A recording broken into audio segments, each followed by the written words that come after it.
Hi, welcome to another episode of Coffee with Mirko, episode 95. Today we're going all the way to Guatemala, and I'm very excited to be able to chat with Raul Rodas. So we'll send him an invite right away, so we'll be able to chat with him and see what's happening.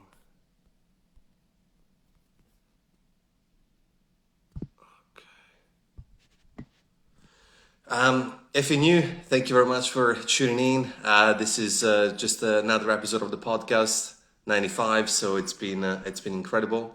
Hello from Albania. Hello from Australia. Good to see you, BS46. Hello Bianca. Hello everybody. John Smith. And saludo desde Costa Rica. Saludos desde Melbourne. And Raul will tune in very soon, so I hope you got yourself a cup of coffee. I do. It's my first one actually. It's 9 o'clock over here. And Raul just tuned in. We'll bring him on right away.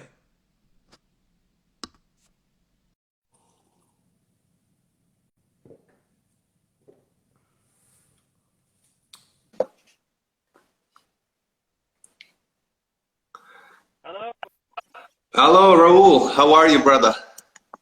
I'm good. And you? Can you hear me well? I can hear you. I can hear you. I can hear you. Yes. Awesome. Um, uh, First and foremost, thank you so much for coming on. And I know you're busy. We're both busy. And I just want to ask you, how are you and how's your family with the entire situation that's happening around the world? No. So first of all, no, thanks a lot for inviting me. I'm super excited. Yeah, busy. Right now I'm in the car, so that looks a weird environment. I'm here like roasting over there. So a lot of noise on the roaster, but family's good. Thanks for asking. I mean, everything in the situation is weird. But you know, the country just opened after 7 months of we got like a lockdown in general and stuff like that. So a month ago, it's just like the country reopened. So everyone's starting to, kind of like getting the life back, and obviously, masks on and all the precautions and stuff like that. But yeah, good, healthy Good. so far. It's good to hear. Melbourne, where I live, is reopening today, so it's a good day. Oh wow! Congratulations. I know it's gonna feel interesting for sure after so long, But it's good. It's definitely good. But we live in a lucky country anyway. Yeah, I mean, the time that I visit Melbourne, which is one of the best cities for me in coffee in the world that I've visited, and it's how it's gonna change, like serving coffee and enjoying coffee, which is like kind of a horrifying, weird stuff, and but still, you serve good coffee, so. Yeah, it's been interesting because obviously the city has been hit real hard when it comes to coffee. Um, Versus the suburbs have, some of the suburbs have retained and actually increased their volume because more people are working from home. So we we were still allowed to get takeaway, so that was the situation here. Maybe not as strict lockdown as other places, but yeah, that was pretty good. Can you hear me okay? Yeah, I can hear well. Perfect. No, I bet. Yeah, awesome. Raul, to get the ball rolling, could you kindly tell us a little bit more, how did you start your coffee journey? Oh, wow. It's a boring story. It's basically, I just kind of like, I wish I could tell you that, I kind of like grabbed a cherry in a tree and I fell down and I felt, nah. It was just, I was a boring kid life looking for, I was on the university, in the college, and I was studying communication and design, which, nothing to do with coffee and needed a job. And I saw kind of a poster there and said like, oh, looking for a barista, which I thought it was going to be like a bartender or something. Ended up being coffee, and I had a training for 1 week. And, latte art and making espresso seemed a little bit, like, oh, this is really kind of fun and cool. That was 13 years ago. It was a chain of coffee shops. 5 months, I guess, or 6 months afterwards, they were doing an internal competition, and it was kind of like, yeah, you should join. I was like, yeah, whatever. And it was really fun. It was not, it was ridiculously the baddest, it was the worst competition, that I did in my life because it was not, it was just about, making the judges laugh and stuff like that. There really was interesting to me. And then I competed next year, and then I went to the nationals, and then everything started to me that it was like really, it's another world and really cool environment. So I think it's a cool story actually. Not boring at all. Because the fact that you went through uni and you had your career path sorted, you had, you a vision, and then a big steer, and you're like, you know what, I love coffee, and I'll chase that fully. I mean, was it difficult to sort of between your friends and family uh, to say, hey, look, I'm gonna pursue coffee? I think that for me, like when it came to competition, it was like it was a really nice job, like it was great, and it was like probably 3 years of my life in this company, and I went to first first time I competed twice in the nationals. The first time I was like eighth. The second time I won, and I went to Denmark. And for me, it was like the changing deal. I wanted to compete again, and I won again. And I had opportunity to go to Africa in 2009. I was 4 years after I started it, and then Rwanda, and I got appendicitis. That's another story, but I got appendicitis, almost died, survived. I left a part of me in Rwanda. Then while I was in the hospital, I went to for CQI for training, and the baristas were there gathering, like worried about me. And there were people that I didn't know. I was giving a training, but that I think for me was the game changer that I decided I want to work for coffee because I knew that I could change lives by just making coffee to someone or trainings or sharing.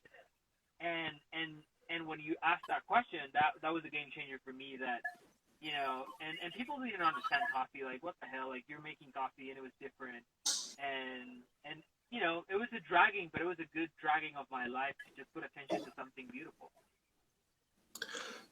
Wow, I mean, obviously the part where you nearly, you know, uh, like if you let's we can skip the story, but I mean, it sounds pretty crazy when you when you were saying it. I was like, well, hang on a minute. Um, but I think it's beautiful. I think your story just goes to prove that if you love something enough and you have a purpose attached to it, which is not necessarily money, it's just like in this case, you were like, hey, well, I can change people's lives by teaching coffee, and you just stuck with them. I mean, like you say, 13 years ago. So it's super interesting. And to give some context to the audience, what are you currently doing? So right now, I have a roasting company. I used to have a cafe, and we closed it because of the COVID and stuff, which is temporarily. We're gonna reopen, but I have the main roastery. Currently, I'm consulting and training baristas and also producers and exporters in terms of QC, to basically explain to exporters how they can maintain the traceability from buying a coffee up to selling and exporting it. QC for all that program, and also sourcing coffee for friends or companies around the world to export coffee. So basically, I'm a green sourcer, provider, and exporter, of Guatemalan coffee and promoter of Guatemalan coffee. Also, working a little bit with Honduras this upcoming year as well. So a little bit of that. That, Yeah. that's cool. And I think what I've in the past episodes, I've had the pleasure of also interviewing other people from Guatemala, and it's just it feels almost to me, from my understanding, there's such a connection to the land, a connection to coffee that brings kind of everyone together. Is is this something that is coffee in Guatemala something that you sort of grow up with? Is that connection to it? I mean, yes, I definitely. Like everybody drinks coffee. Like person that doesn't drink coffee is like weird. Like you drink coffee here. Like coffee shops here are full in the afternoon and night. Like 6 o'clock, 7 o'clock. coffee shops are full here, drinking coffee, and it's like a tradition. Like tea in London, 5 o'clock, 6 o'clock is coffee. Uh, we're transitioning into between like a good coffee and an instant coffee. Still, there's a lot of it. But there's a lot of culture about drinking coffee. The farmers love drinking coffee now. The farmers are getting more involved. So yeah, definitely, it's we need more promotion though. Like I think that's something that Guatemala needs a little bit more, like more internal consumption, quality consumption. We're getting there, and it's step by step, but definitely, yeah, everybody is related most of the part of coffee. Yeah, I mean, and in terms of promotion, because obviously you're involved with green coffee quite a bit, was the start of Best of Guatemala helpful in terms of putting Guatemala on the map? Which one? Best of Guatemala? Yeah. Yeah, as in competition amongst farmers, and start looking at the different competitions. Yeah, I think that everyone, like everything that is, that Best of Guatemala, like everything Best of the competitions, like every competition is a little like step by step putting a little bit more in the map. I think that Guatemalan coffees normally were this traditional coffee, like this chocolate, and a lot of people, I think that it was starting to use it as that coffee. For example, El Salvador is like, you hear that origin, it's like, oh, they do a lot of crazy stuff and everything, and I think a lot of people, kept looking at Guatemala as that, and now a lot of Guatemalans and farmers are starting to do anaerobics, like crazy stuff, and that all these competitions are putting a little bit again Guatemala into the map of like, oh, these guys are doing something cool and different as well. So yeah, it definitely helps. Okay, and whilst we're here, because obviously, A, I can't travel to Guatemala. B, it's a question that I love to ask everyone who's from overseas. So let's say that I walk into some abuelita's house, and how is she gonna make me coffee traditionally in Guatemala? First, you're gonna be enjoying it because I don't know how they do it. There's a lot of love involved, but it's definitely delicious. You're gonna have a champurrada in there, like a really delicious bread. But they normally will put it in a pot, like hot water, coffee in a pot, and they will be like, it's no, wait for it, wait for it, and then it's like, oh, it's ready, and it's definitely ready. Like no timer, no scale, no nothing, and that would be the traditional way. From the hot water in a pot and then coffee and stir it. I think that's the traditional way to do it. Most of the people. Nice. And did you start nice and early drinking coffee? I started drinking coffee, from my mom. I used to stole a cup of coffee, she used to drink it with milk and sugar and stuff. But normally I would go and drink, the cup, and she would be like, "You drink the coffee again?" I was like, "No." Yeah. So yeah, definitely. I don't know, like 5 years, 6 years or so. Yeah. That's crazy. Yeah, I think it's super interesting because sometimes we're so focused on the specialty sides of things, which is cool, which is important. But I think it's so important as well to remind ourselves where we come from and the roots of coffee and what it means, which is gathering with the abuelita, with friends and family, and having those maybe not those best coffee, but good memories, because they're memories building kind of moments. Yeah, so because I can't travel, so yeah, we travel a little bit just. How would be abuelita in Melbourne to make a coffee? Well, I'm not from Australia, so I don't have an abuelita. I don't have family here. I mean, back home in Italy, you know how it is. It's a mocha pot. Yeah, exactly. It's a mocha pot. It's everyone has their way to make it, and their way is the best way to make it. And yeah, it's usually pre-ground coffee in a tin, whether it's Italy or other bigger brands. And yeah, it's great. It's just like on a big table. It's kind cafe, and they count. I was like, okay, 6. We'll put a big mocha on, no worries. Oh, only 2, no problem. Smaller mocha, and then the first thing that comes to the table is the sugar. And that's how it is. I know. Yeah. Like boom, sugar, 5, 6 spoon. Three sweet. So I guess in Australia, instant coffee was probably big. I'm assuming from my understanding. So Moccona is very popular, and we are seeing more and more instant coffee companies trying to develop better quality instant coffee.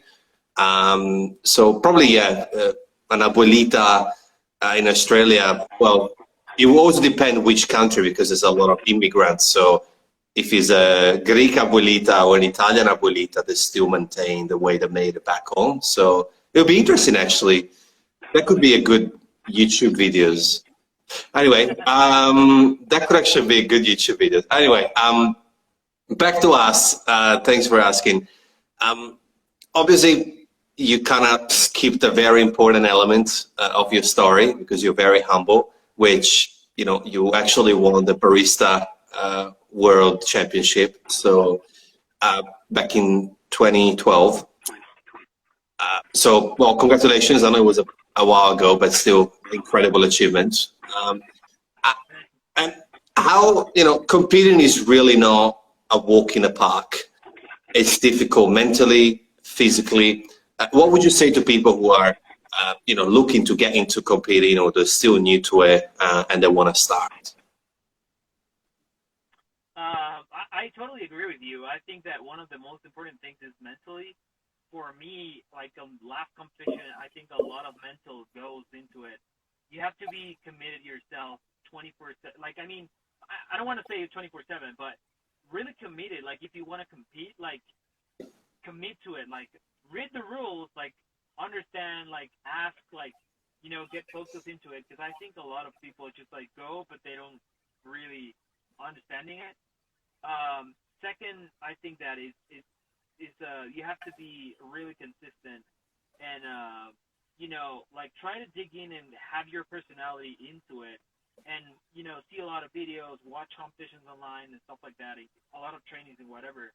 But most of it is like be yourself and presenting something that you think that you want to share to the world. Because I think that the most important about competition is not about if you win or you not, but it's that you become an ambassador of coffee to the consumers, to the people, to the baristas, to everyone. And a lot of champions or even baristas or competitors, what we like to see or everybody is normally we see a competition or a presentation that we like to remember forever. Not the person that only won, but oh, remember that guy that did and that grinder, and it's like is the person that you remember and that at the end is going to influence a lot of lives and a lot of people. So it's barista competition is just for people a platform to be listened to, and to be original and to be an ambassador of coffee. So I think it's to believe to yourself that you're going to be an ambassador of coffee and make it, like a reality in your mind and in your heart. And then everything from that is obviously you have to train, but I think that. No, I agree, and I think it is the message that you bring in on stage.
Can you guys hear me and see me? I think I'm having some troubles with the internet. Maybe it's me.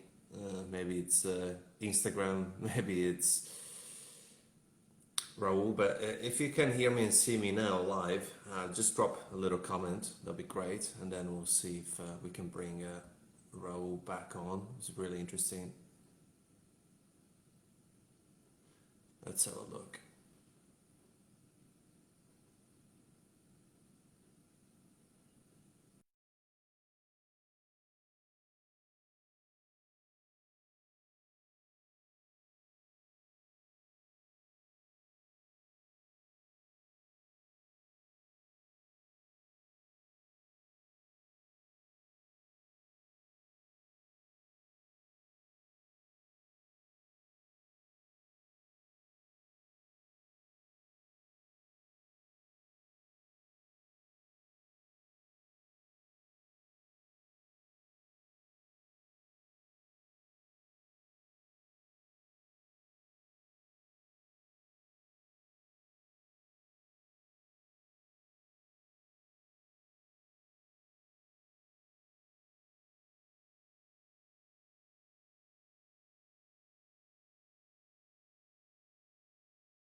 Yeah, seems that we're having a little bit of technical problems. It happens. We are connecting from Australia to Guatemala, so it's obviously a few kilometers and a few oceans in between.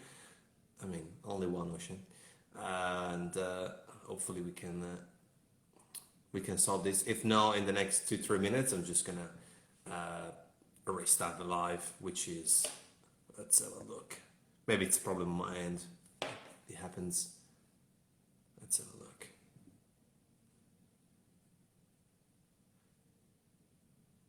Surprisingly, Australia internet is not that good either. Anyway, here we go. Hey, sorry about that. I don't know what happened. Nah, I think it was actually me. I'm not sure because even mine was reconnecting. So it's okay. It's internet. I mean, it's still very good that you and I can see each other, talk to each other, and you're all the way in Guatemala. I mean, I know. 15 years ago, this wouldn't have been possible. So it's okay if there's a hiccup or two. Yeah. Thank you for sticking around. And yeah, I think we were talking about competition and the message that we have to tell.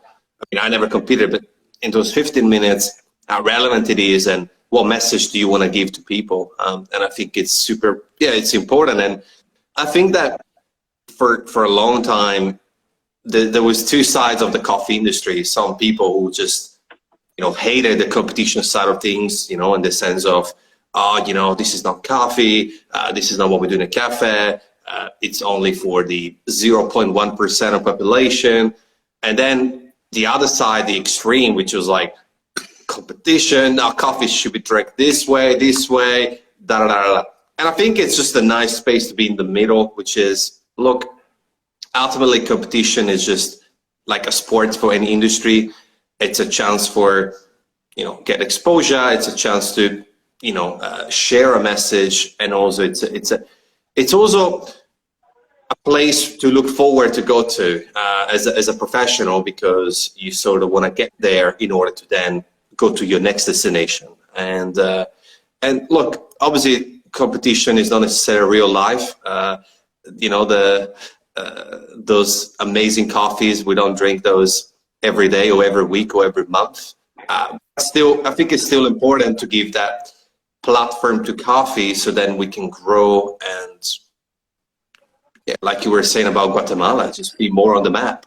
But in general, as a coffee, so yeah, for sure, yeah. Yeah, I mean, I agree with you. I definitely, because I mean, for example, for me, like if it wasn't for competition, I wouldn't be probably talking to you,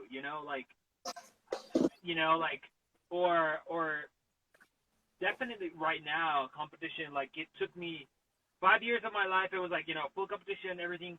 But then I understand, like, really the industry, and it took me to different places. And for example, for Guatemala, it gave a word for baristas, because the word barista in Guatemala, it was just like and it's, thanks to Guatemala or the competition, it came to the people to take them more seriously, and that is a profession, and it's not just, a people or a person that serves coffee. So definitely, and I understand a lot of people don't like competition, but now the great about all of this coffee industry is like there's not only the WBC or it's Coffee Masters, it's like whatever competition you make up, it's a lot of throwdowns, and I think that now it's really fun because you have whatever you want to go, like you have the chance to make it happen. Even making your own crazy competition, so I think it's part of the evolution, and it needed to start it like from somewhere. Yeah, and look, I know we rarely talk about this on the podcast as well, but it's also it is also good for business in the sense of, there is a, like you were saying, maybe there's I don't know, some alternative milk throwing a competition, who does the best latte art with soy milk. It's a good chance for sponsors, and it's certain producers, certain roasters to be, to be seen, because at the end of the day, often there's an expo involved, and I think it's good. Like every industry has it, and I know it doesn't sound romantic, I know it doesn't sound cute, but it's also important, because at the end of the day, without the business transaction of me purchasing grain from you and then selling it to a roaster, and then the roaster selling it to the cafe, there's no coffee in the cup anyway. So, that too, I think, is important for sure. I agree with you. I mean, I wasn't that involved about exporting coffee right now, and I also have a podcast, and one of the episodes that probably I'm going to be talking about tomorrow, and it's the same thing about you were saying. It's a lot of people, like, for example, we baristas, like, exported, what the hell? Like, we don't care, we don't know, but, oh my God, there's a lot of things that happen, and trouble, and not the farmer, but the exporter who plays, I don't want to say more or less role, but same as equal as the roaster, as the barista, and we don't know how a lot of people is involved sometimes, and it's crazy, and there's not a lot of there's a lot of room to grow in between getting to people to know, to get exposed, and how to be better, to support each other and understand the chain in general. So, yeah. Oh, it's way more complex than people expect or imagine. I mean, and I understand why it's difficult for people to understand, because it's also difficult for me, even though I've been in the industry for 9 years. Like, people just, they see the end product often, but that happens nowadays in big cities with anything. Like we go, I'm in Melbourne, we go to supermarket and we see whatever food product, it's already packed, waxed, it's shiny. We don't see what's behind it. And with coffee, it's super complex, because there is so many little steps involved that most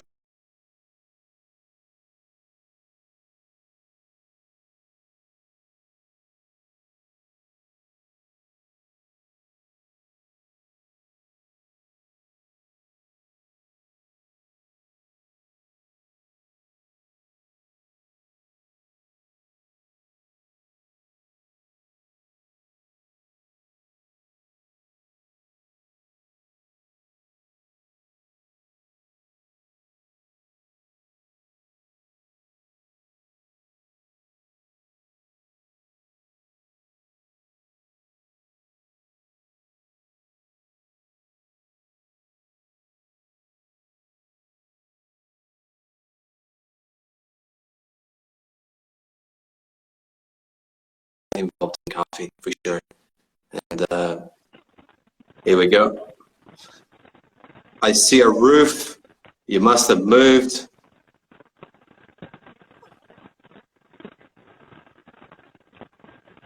I see you.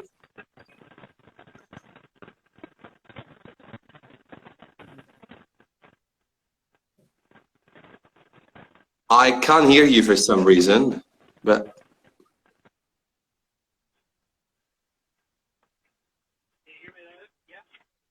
a little bit. Maybe your phone, you're holding it, or the case, or the way you're holding it, maybe. There you go. Now? Oh, Perfect. perfecto. Yeah, so many steps and so many hands and so many people involved that there's so much, like you said. Yeah, I agree. I basically, and I also think that also this the COVID and everything and how we're transparent in the world. Like right now, from I don't know, 20 years from now or 30, we're gonna be old. I mean, or older, and and we're gonna be realizing like, oh, how was back then? And I can't imagine like how it's gonna be in 20 years or 10. Like, so I think it's a lot to be grateful of living the growing industry right now. We're, if you want to put it like 100%. I could not agree more. And yeah, it'll be interesting to see in 20, 30 years what it is. And yeah, yeah, 100%. And Raul, we hit the halfway mark, and we always ask a ritual question to every guest at halfway, the out of the box question. okay. If you could, who would you like to have dinner with? And it can be anybody. It doesn't have to be coffee related. Anyone in the world. I don't know. That's a hard question because it's like, I mean, I like football a lot. I like music a lot. So I don't know. This is a really hard question. Just one person. You know what? For you, pick three. No, I mean, I think that probably Dave Grohl, probably. Dave Grohl from the Foo Fighters. And the reason why, not because just a musician or whatever, Nirvana. First of all, I'm a drummer, so I really enjoyed, that's my first love, music. And second of all, it's because him is one of the examples of type of persons that for me has a lot of influence in terms of like keep being yourself, keep being different, and keep trying and failing. And I think that one of those three for me in coffee has, breaking paradigms, and that's my lesson in coffee, is that for me it drives everywhere, and I would love to be like, oh, what the hell are you thinking, man? Or, like just, thinking out of the box, like what the hell? And I think that he's one of the persons that he just tries and enjoys and, and do things differently. So yeah, I'd probably be him. You're the first one naming him, and I think it's pretty cool. And yeah, I remember that was a while back when they came out with some of those banging songs. Yeah, it was I was still in high school. Surely well known even in Italy. No, thank you. I think it's a little tricky question. And whilst we're stuck on the process and the chain of coffee. In your words, I mean, coffee wouldn't be possible without its people. We just agreed on that. We just talked about it. From origin to roasters, green, buyers, exporters, baristas, and consumers. How important it is for everybody to not forget these elements and maybe put extra focus, extra love into the fact that maybe, not saying celebrating people every day, but, let's celebrate more people. Even the person who comes every day to grab a latte, he's still relevant because he's contributing towards the industry, towards a cafe's business. Same as, a cafe that might order only 5-6 kilos a week, but still out of a roastery, but still contribute towards everybody. Same with everybody involved in the chain. I think that, for example, what we were talking about before, like, I was really focused on, just a quality person and just a quality coffee. And I went to a cafe and it was like, oh, kind of like tasting all of these coffees. And I went to a restaurant and it's like, oh, I'm not going to taste that coffee. And then I thought about it and realized, like, I mean, it's 1% of the, population or whatever. But here, for example, like, you need to start, kind of like enjoying coffee and understanding that the coffee has a market for everyone. And now that afterwards that you export coffee, you understand that you need to sell to everyone, or everyone needs different needs. And it's like every coffee has a market, and we don't have to be selfish with the market or with the consumer, or like, because everybody has different needs and expectations. And I think that overall, being a roaster or being a barista or being like, you have to be more understanding about who are you serving to. It doesn't matter if you're a farmer, if you're a roaster, if you're a barista, and I think that we need to be knowing what language to use and able to promote coffee. And my sense here goes to, like, I can have a bag of coffee and explaining to a consumer this is a latte, and understanding how you can upgrade, but also understanding what their needs, because sometimes this is so much specialty, and we go too geeky about it, and people don't get. I mean, that's sometimes we get people scared about it, and they just want to enjoy certain parts of coffee, and I think that we need not to be selfish with the coffee in terms of general about talking or drinking canefora or robusta or whatever. Like, every coffee has their market.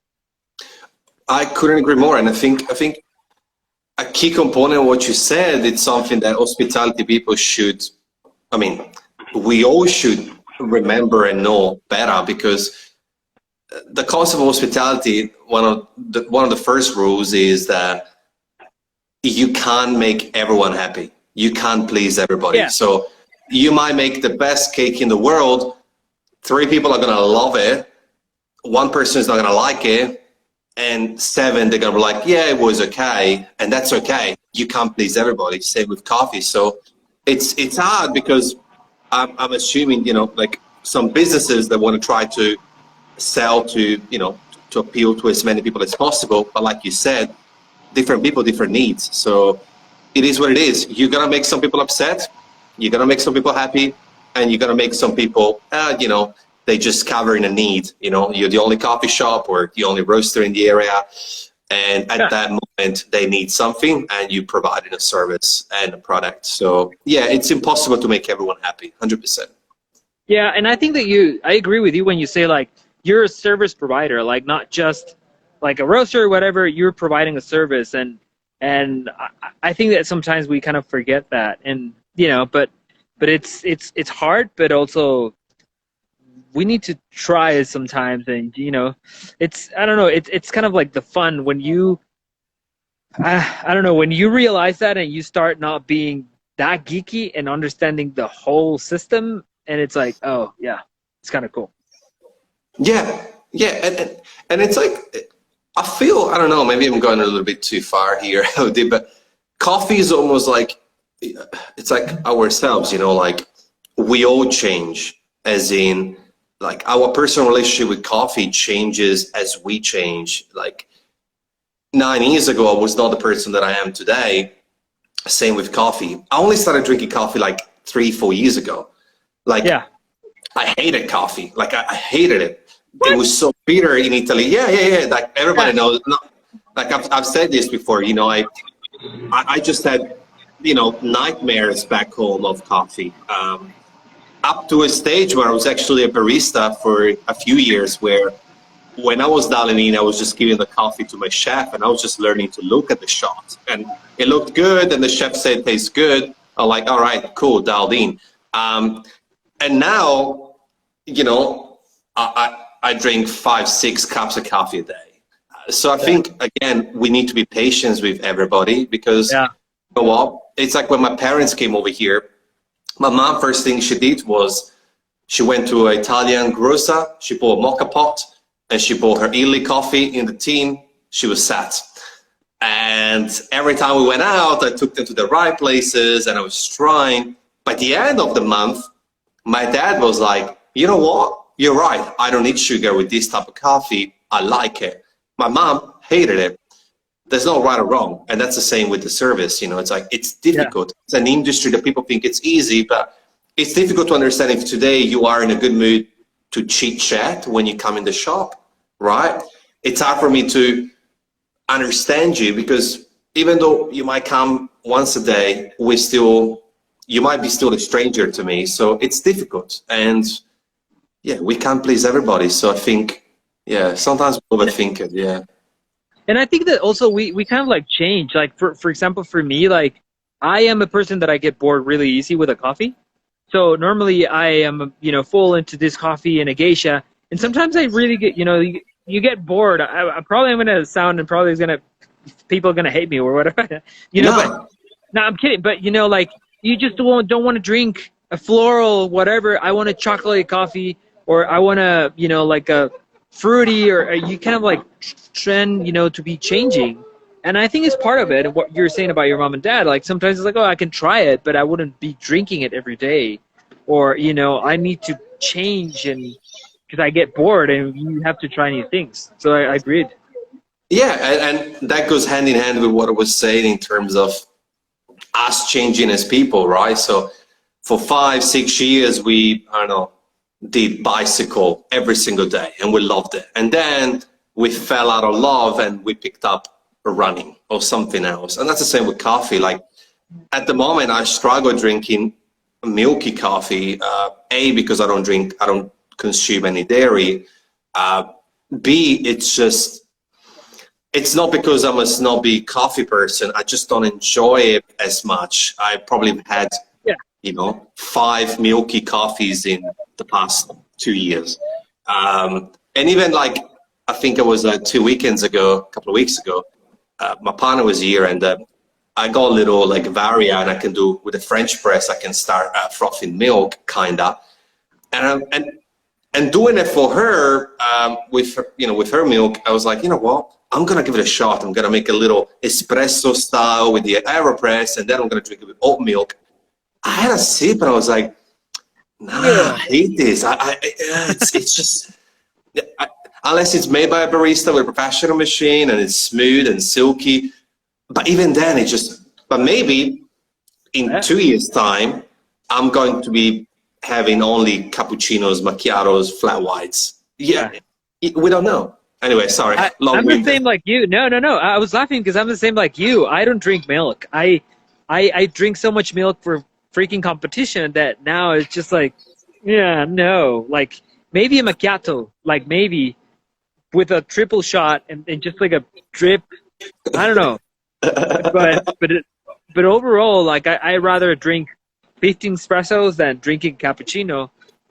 I will try it, for tasting, notes or interesting but I wouldn't, I don't know. Yeah, I agree with you. Maybe in 5 years.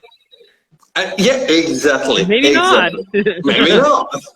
It's interesting. It's like, sometimes I look at pictures on Instagram because it's part of my job.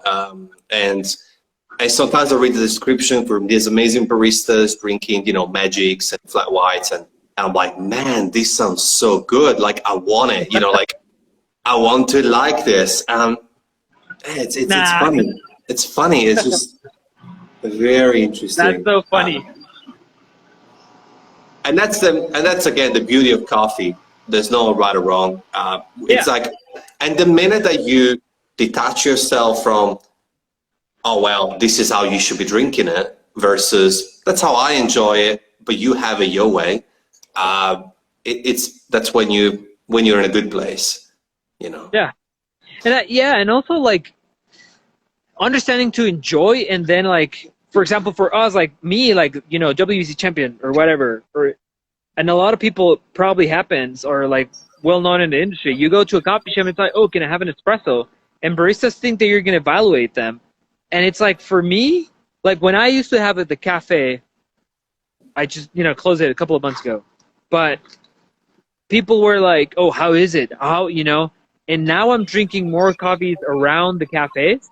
And I just like to drink coffee. Like, I don't care if it's good or bad. I'm just going to drink it. And it's like, oh, I need a caffeine, good coffee or whatever. But I'm not there to judge. It's just like, it's part of enjoying the industry. It's enjoying just the drinking of coffee. And, Oh, absolutely. And is it sunny? Is it rainy? Is it a bad day for that barista? Is it busy? How is the ambience? How is the coffee shop? How's the vibes? what Maybe music you they're have toothpaste on. in your mouth. Maybe he's not even the barista. Exactly. You had bad breakfast or some sandwich with lots of onions, and then you feel like a coffee. And exactly, it's Yeah. so true. It's so true. Oh man, yeah, yeah, yeah. Yeah. I need to do some things right now. Yeah, yeah, absolutely. And yeah, I think it's interesting to see that because we have this, and also another important aspect is that Janina from Project Origin was she Oh yeah. mentioned she mentioned this to me on an interview, and it stuck with me. It's like, who cares if Karen is ordering a frappuccino, decaf, 3 sugars, vanilla syrup? She's still paying $4, $6, $7, $12, and she's supporting the business and the industry. Sure, it might not be your favorite beverages, and it might be complex to make compared to just press a button, or compared to grabbing a bottle of water out of the fridge or just make an espresso, but they're still supporting the industry by purchasing what they want anyway. And the Definitely. goal is just maintaining their relationship and ensuring that they have a good experience, because that's all it is. Like you and I mean, we just talked about walking to a coffee shop. The experience has so many variables. Even, are we going to have with friends, or we're going to be alone? Is it going to be so many variables to take in consideration? I agree with you. I mean, and it's a good point that you say that everybody is supporting the business, everybody, and I think that there's a lot of business and a lot of people probably move away from that because they are, scared, and a lot of people you could drag them into if we put more attention, because that is the people that support us every day, like, so yeah, I agree with you. We Definitely. always bring, yeah, a good example. I never said this on the podcast, I think. I always remember, I used to work for a coffee roaster a couple of years ago, until last year. And I remember one of our wholesale clients was paying quite premium for our premium decaf. And he told me once at a meeting where we're discussing things and how this business was going, and he was saying how the decaf community in that area, they just loved the decaf that they were serving. So whether it's a decaf, a cappuccino, or a cake, you gotta make the best one, because the person who enjoy that beverage, they're gonna love you if you make the best out of it. Yeah, I was gonna say that I wish we could have decaf here. I mean, like, like good decaf, not. I mean, I don't want to say good or bad decaf, but not illegal decaf, because that's the only option if you want to put it like that. Like, but I wish, because I've tried. I was starting, selling out Guatemalan coffees, and they put it into Swiss water process, and then I tasted it again, and it was like, oh, this is really good. Like, it's a lot of market that you understand. Like, coffees, even though that they go decaf, they can still be good, and there could be a lot of market and people drinking more coffee often, tasting new things if there were more decaf into Origin, and that's something that we need to explore more. And my wife was pregnant, I don't know, like 2 years ago, and she was like, she needs to drink coffee. And it's like, I bought coffee from the US and brought it decaf, for her, because she was like, oh, and it was like, oh, this is really good. Like, it was unexpected. And I think that we need to, again, not being selfish with a coffee and give opportunity, Oh, absolutely. No, I love it. It's yeah, I can't believe it's only 10 minutes to go. We really, I mean, we I can think expand these like to 5 more episodes. Normally, I don't keep my mouth shut, so. it's good. I think what we could do actually is, before I ask you the last couple of questions, and thank you for being here, Raul. What we could do is, I'm going to close the season 1 at episode 100, just because I actually need the time to work on a second project that I'm working on, because the Another podcast, like, 100 episodes? it takes time. It's just, Yeah. but I love it. So what I'm thinking is, for season 2, we could bring back the guest who wants to come back, obviously, and do something different. Like this was a good introduction to learn more about you, to get to know you, know each other, and then maybe we could Definitely. do a tour, a Guatemala farm, or we You're could more than go on. welcome. We could do, what process you do on the green coffee or whatever You can you come to do. the dry mill. There you go. Or we can go to an abuelita and enjoy a cafecito. On the, Definitely. Visit.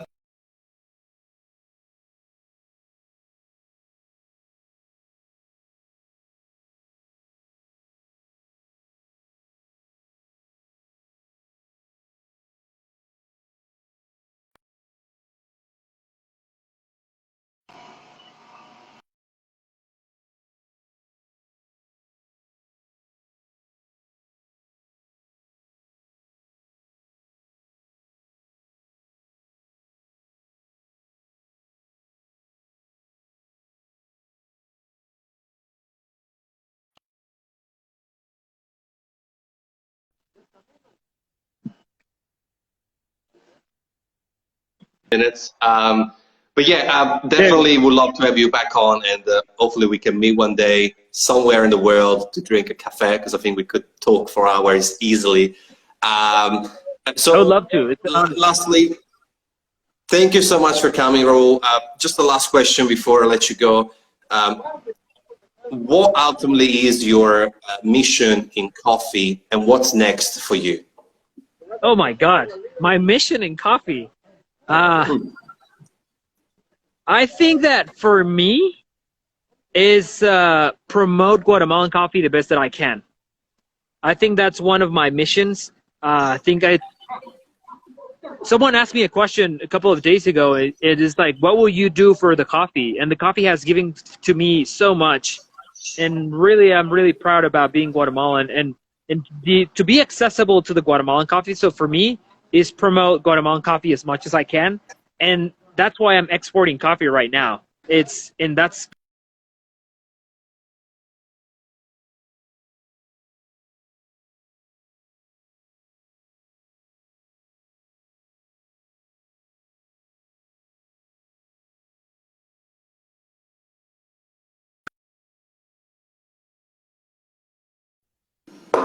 Can you hear me there? Yeah. Yeah, we got you back. Yeah. So basically, I was just saying, like, for me, it's promoting Guatemalan coffees and exporting, and to provide a service to people that don't know that much about Guatemala. Like we had in Russia, and I knew that there was Guatemalan coffee, but not the best one that we can bring. So that, for example, bring to countries that Guatemala has never arrived, and help another roasters, small roasters, or importers that have not had the opportunity.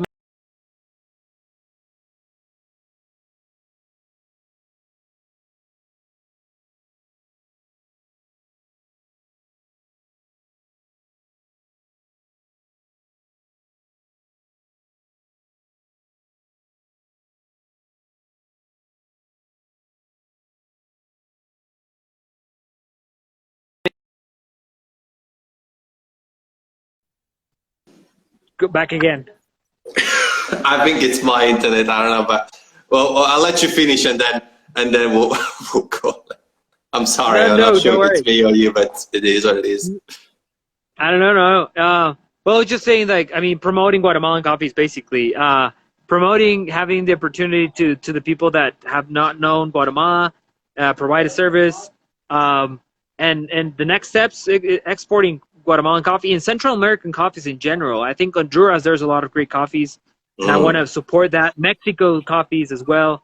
So I think in general, support Latin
Hey,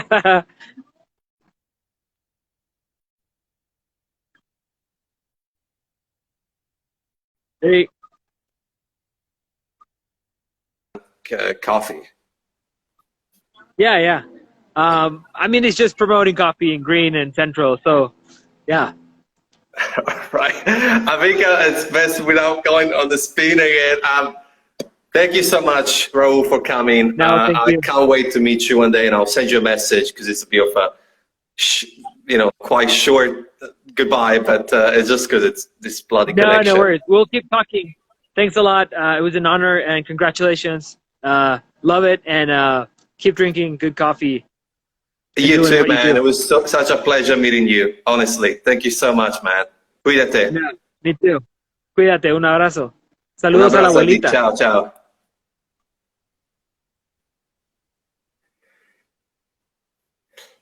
You have it, guys. I apologize for the bad connection. I'm not sure if it was me or if it was the platform, if it was Guatemala, Australia. We tried our best. So if you're rewatching or re-listening to this, I apologize if there's a lot of interruptions, but it is what it is. And this isn't a super fancy podcast, but we try our best. But thank you so much to Raul and everybody who's here. I will probably end it here just because we got 2 minutes. Thank you so much. We'll see you soon.